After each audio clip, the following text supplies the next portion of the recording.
Hi guys, today we're doing a draw with me where I will be drawing a reference sheet and an additional drawing of my OC Leonard because I need a reference sheet for Art Fight.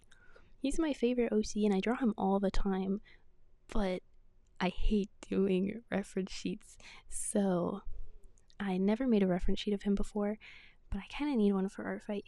I mean, technically I don't need one for Art Fight, but I know I prefer to draw characters that have a reference sheet, and I want people to draw him. So I think it's in my favor if I do make a reference sheet for him. I'm using I'm using reference that I found off of Pinterest, but I kind of scuffed it. Like, the pose doesn't look quite right. That's okay. It looks good enough. It gets the character across, I guess. But I don't think it's really to the quality that I normally make, but that's okay. I haven't actually made any videos before. This will be my very first one. I mean, technically I have made videos before, but I never posted them publicly, so this will be my very first one. Hi YouTube. And I decided to make this time-lapse one as my first one because I didn't really know what to talk about if I made like a different time-lapse or if I make a gaming video or something, which I probably do plan to make gaming videos in the future. But with this, I thought I could probably just talk about my OC lore, and that'd be pretty good. And if you guys don't want to hear about it, then you can just mute me, so it's like a win-win. Oh, I'm nervous. Maybe I should cut that out. No, it'd be authentic because I keep it in. I don't think I've ever made a reference sheet before. And I know the thing about like flipping the image to draw the backside, but it kind of looked ugly because the pose didn't look very natural from the front side, so it didn't look very natural from the back either. This will be my first year competing in Art Fight, and I really hope a lot of people draw my OC. I plan to make a bunch of art, and I really hope a bunch of people like revenge attack me, because that'd be so awesome sauce. But also, if they don't, then that's okay, because, you know, doing art for the love of the game.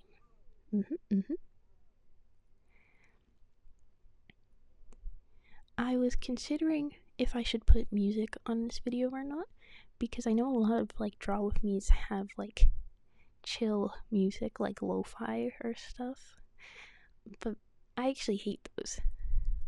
Like, the art can be really beautiful, but if there's talking or sounds that I want to hear and then there's music over it, it annoys me because I don't usually like the same music as whoever made the video. So I'm not gonna put any music over this. So if you don't want to listen to me talk, you can just mute me and listen to like your own music or your own video or whatever. Or if you do want to listen to me talk, you can just open like another tab and play music. Except if you're on phone, because then you're kind of out of luck, but that's okay.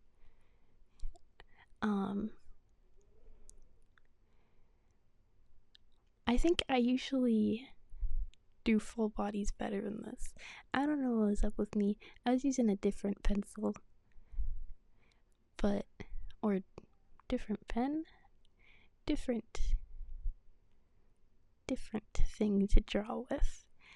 Because recently I tried out a new brush pack, and I really liked it, but I'm not quite used to the brushes yet, and this pose is a little wonky.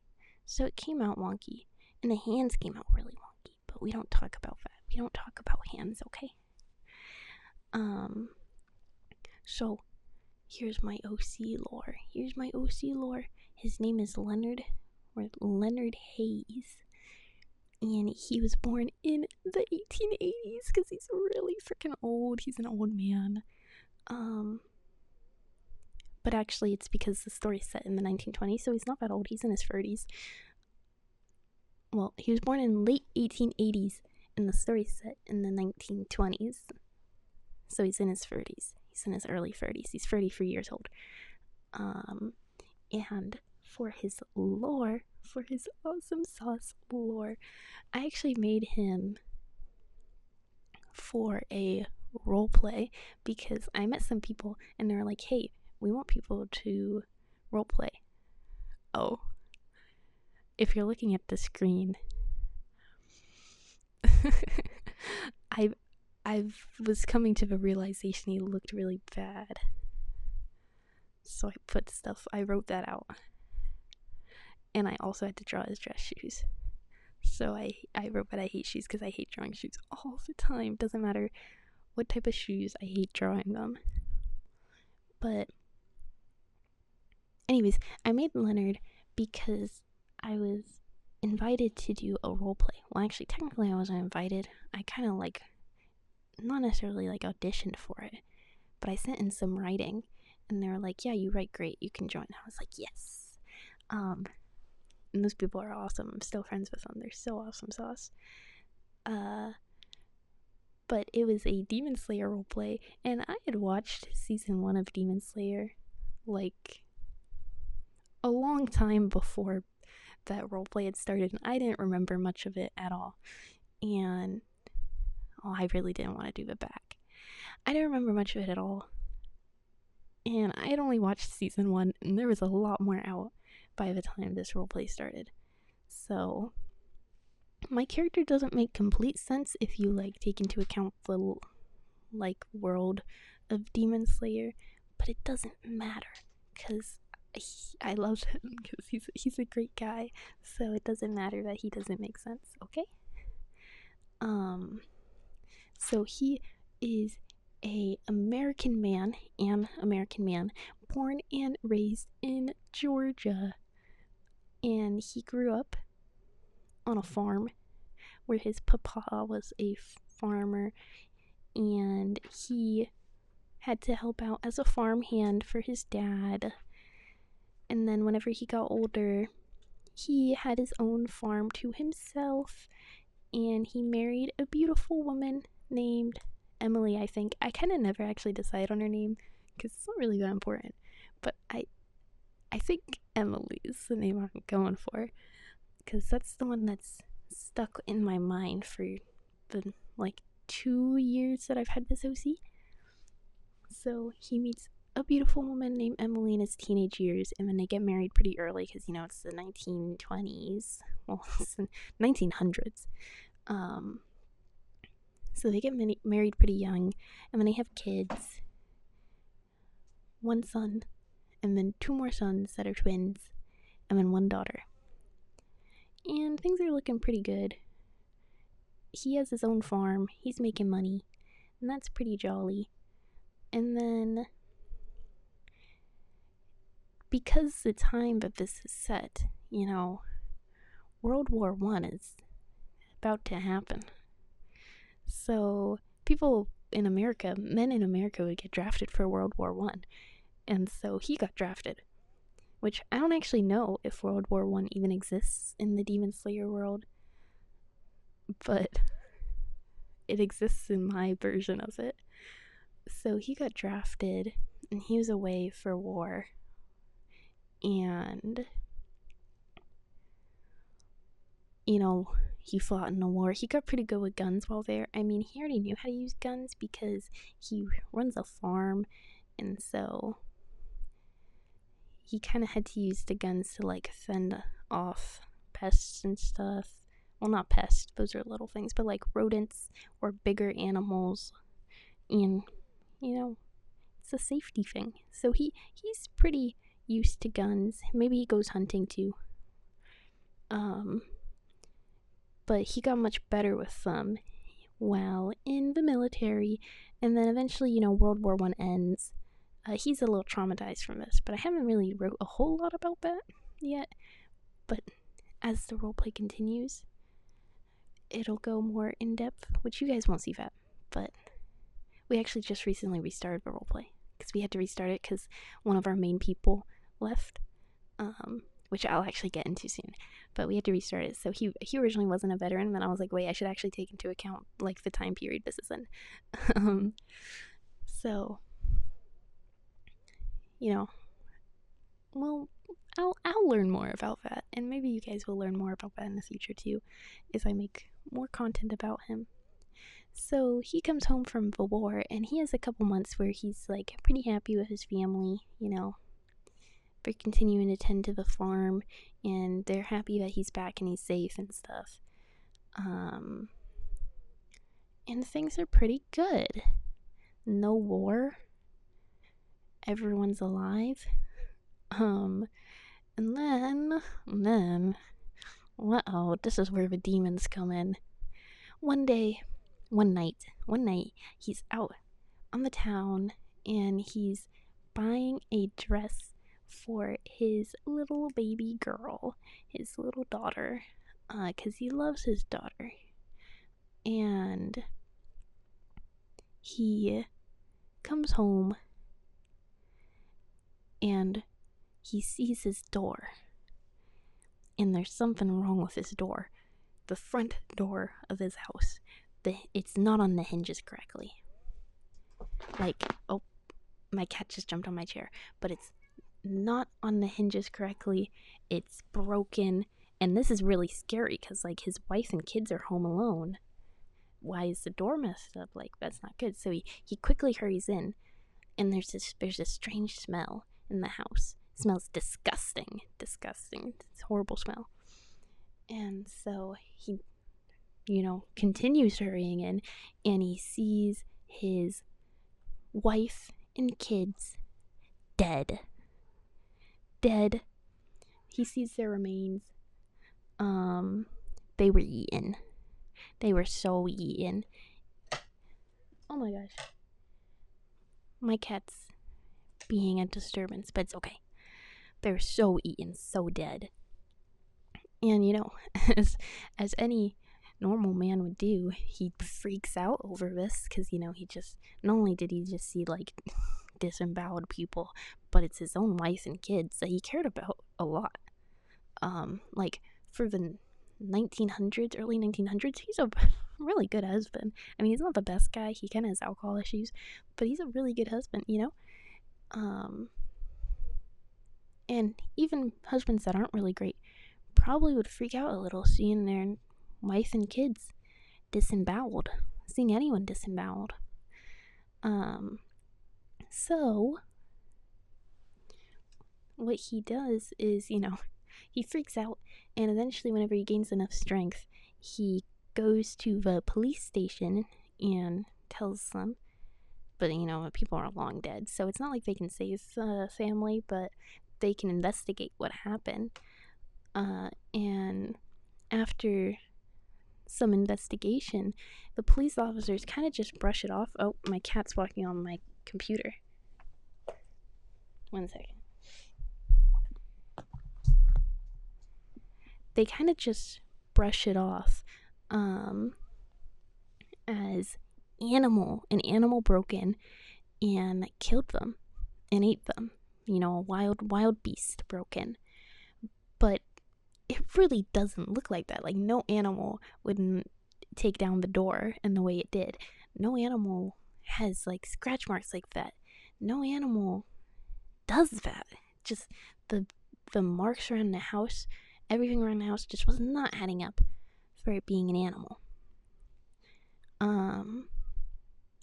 So he's really distraught, and he can't really stay in his house anymore.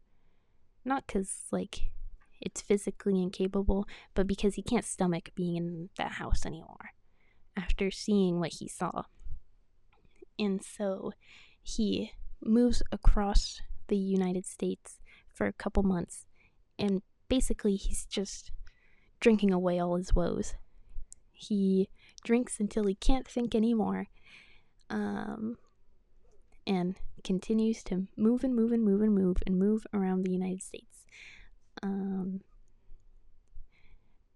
Eventually, one day, when he was in a bar, there's this old guy who is lacking an arm. who was in the bar talking about monsters, man-eating monsters. And people were kind of brushing him off like a cuckoo guy, because, I mean, if someone were talking in like a restaurant or bar, just loudly talking about man-eating monsters in real life, we'd kind of brush them off too. So people were kind of brushing him off, but Leonard listened.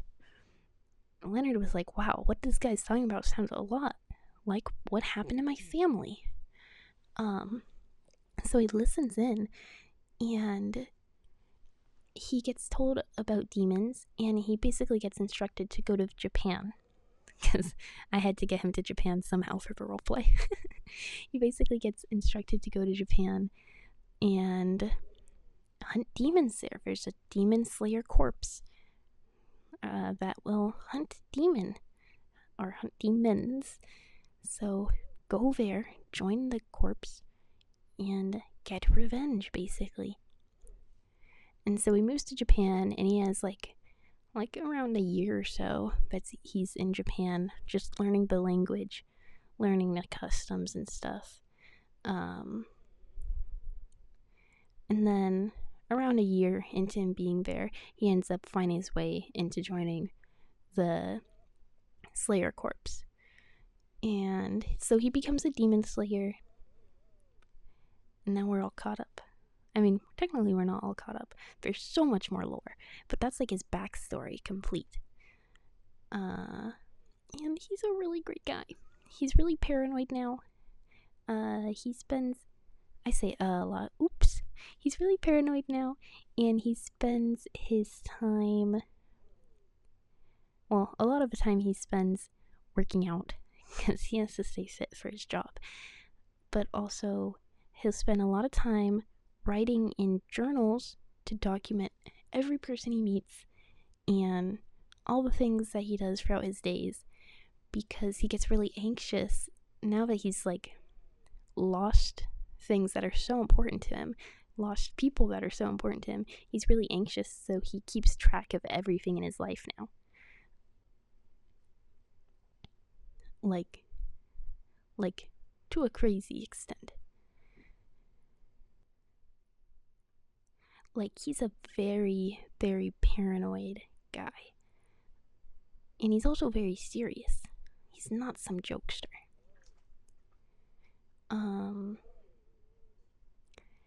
Back to the drawing. Around this point, I was pretty much done. I mean, I wanted to prettify the, make the thing more pretty, but I was pretty much done. And I realized it looked really hideous, so I had to go to a better drawing of him to cleanse my palette, because I really hated how that reference sheet turned out. So I went to a better drawing of him.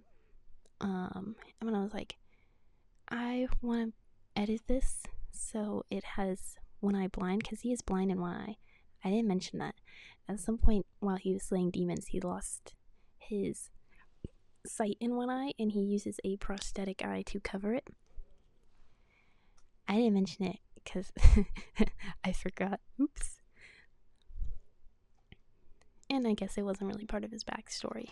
Like, it's part of, I mean, technically it's part of his backstory, but,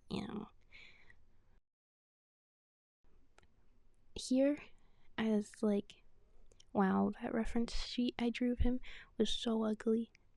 I need to do a redemption drawing. So I started a completely new drawing. This one came out okay. Came out alright. Wasn't my best work, but it's okay. His proportions are a little off for, who he is. But it is what it is. We all draw our characters a little inconsistent sometimes. Whenever I think about Leonard, I think about the old roleplay more than the new one, really. Because I really miss... The old roleplay had such beautiful yaoi in it. And, I mean, you guys don't know me, but I'm a D1 yaoi lover. I love yaoi so much. Okay, and in the old roleplay, another person had a character named Ishioka. If you look at my Tumblr, sometimes you'll see me draw or post drawings of these two together, Ishioka and Leonard. Ishioka was a demon who Leonard hadn't killed because of some stuff that went around. Some stuff happened, and so he spared Ishioka, and they ended up becoming friends. Really slowly became friends. It's like they're the slowest of slow burns. Oh my gosh. But they became friends, and then they were gonna become lovers. But then I had a bit of a falling out with the person who made Ishioka. So unfortunately, we don't talk anymore, and we don't roleplay anymore, and there's no more Ishinard. Which is really sad. Really sad. Leonard was never meant to be a gay man. He had a wife. When I made him, I originally made him to be straight. It was just like, the love story between the two was so tragic and so good, I couldn't resist. Like, it was unstoppable. I couldn't help myself.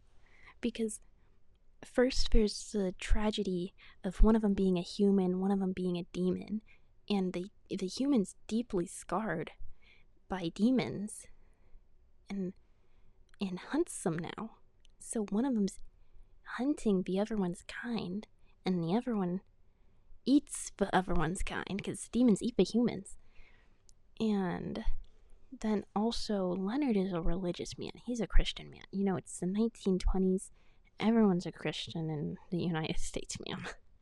Not everyone, but it's definitely popular. But you know, he's born and raised in Georgia. This guy's a Christian man. And I don't know about you guys, but I hear a lot about Christianity hating gay people, which is really mean. I think Christianity should love gay people, but you know, it is what it is. Leonard definitely thinks that being gay is a sin.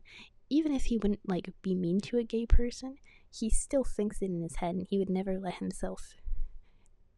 accept himself as a gay man. So there's that tragedy. And then also, he would never accept himself loving a demon. They killed his family. He views all demons as bad because they killed his family. So falling in love with not only a demon, but a male demon, that's terrible for him. It's a horrible time for him. But you know, it is what it is. It happens. Oh wow, I really say a lot. Yeah, but they had a really beautiful love story, and I really like Ishioka a lot, and they're gone. But it's okay, because we're starting anew. Now Leonard's a veteran.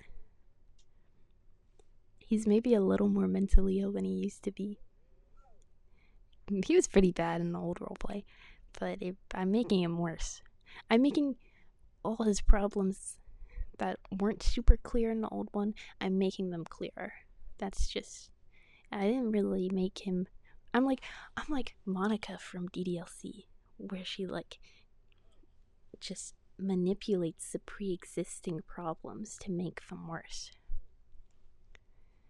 That's what I'm doing to my OC, to make more angst.